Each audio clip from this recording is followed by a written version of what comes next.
It's been almost 50 years since Ford started kicking around the idea of going after the 20-something baby boomers with a small, fun, 2,500-pound sports car built from off-the-shelf parts. In 1964, the Ford Mustang was born, creating the pony car segment. Within 2 years, Chevy had their own pony car in the fight with the heavier, more powerful Camaro.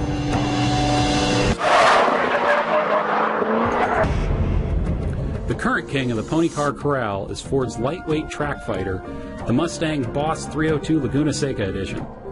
Under the hood is a hot-rodded version of the 5-liter Coyote V8, also found in the Mustang GT. With a new intake manifold, forged pistons, and high-lift cams, the high-revving naturally aspirated engine puts out 444 horsepower and sounds like a 1970s car chase all the way up to its 7,500 RPM redline. The engine, however, is not the real draw of the Laguna Seca. Ford has stripped weight out of the car, with the most obvious concession being the lack of a back seat. In its place is a giant metal shock tower brace so cool it couldn't possibly be covered with carpet. Chevy has taken a different approach to the ultimate pony car, and in the process will likely redefine the segment. The 2012 Camaro ZL1 might be a lightweight by Camaro standards, but its secret to speed is in high-tech components and old-fashioned muscle to push it around. Under its carbon fiber vented hood is a supercharged 6.2-liter V8 cranking out a staggering 580 horsepower. But again, the real magic is in the cart, not the horses. While the current generation Camaro has always been a step behind the Mustang in handling, the ZL1 gets a magneto-rheological suspension that Chevy also uses in high-end Corvettes and Cadillacs. The good news for Camaro fans is that this is next-generation equipment and works even better than before. Chevy's goal with all the extra muscle and high-tech tricks was to deliver all the performance you expect in a pony car while also giving you the comfort and luxury found in a GT. To find out if old school can beat the new cool, we headed out to Indy Motorsports Ranch in Arizona for track time around their road course to see which pony is best at Express.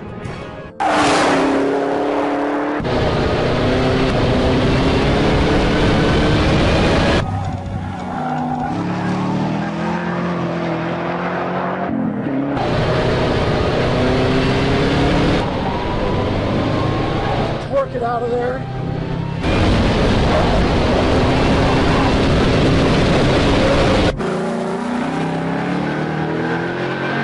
The Mustang Boss Laguna Seca. Good balance in the sweeper. Does not have the brake bite that the Camaro does. Good balance in a high-speed corner. Lots of vertical motion in these bumps. Little understeer into the hairpin. Not enough brake bite. Excellent. Really like it.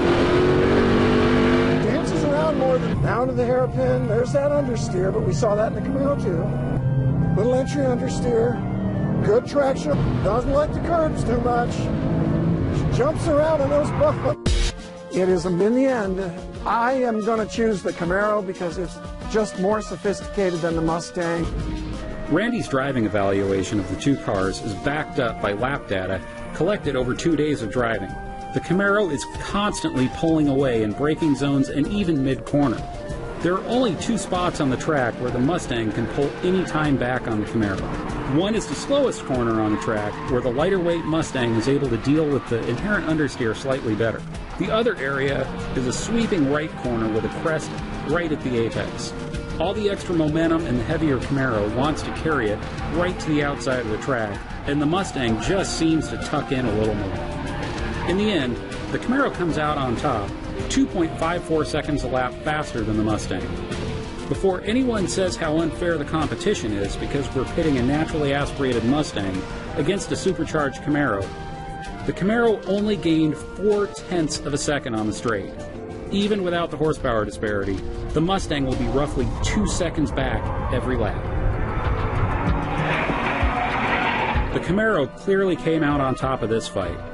Although the Boss 302 is arguably the best Mustang ever built, it just feels and performs like it's a generation behind. Before the ZL1 came along, the Boss 302 defined the pony car class. Supercharged or not, it was the benchmark. It's lightweight, powerful, driver-focused, and fun to drive. But it is simply outclassed in this competition. The Camaro ZL1 is now the benchmark for a new generation of pony car. Supercar levels of performance with the daily driving comfort of a GT wrapped in a nostalgic package. But this isn't over. To ruffle Chevy's feathers during the Camaro's coming out party, Ford announced the updated 650 horsepower GT500 at the 2011 Los Angeles Auto Show. When we finally get our hands on the 2013 GT500 and the Camaro ZL1 at the same time, we will find out who is the new king of the corral.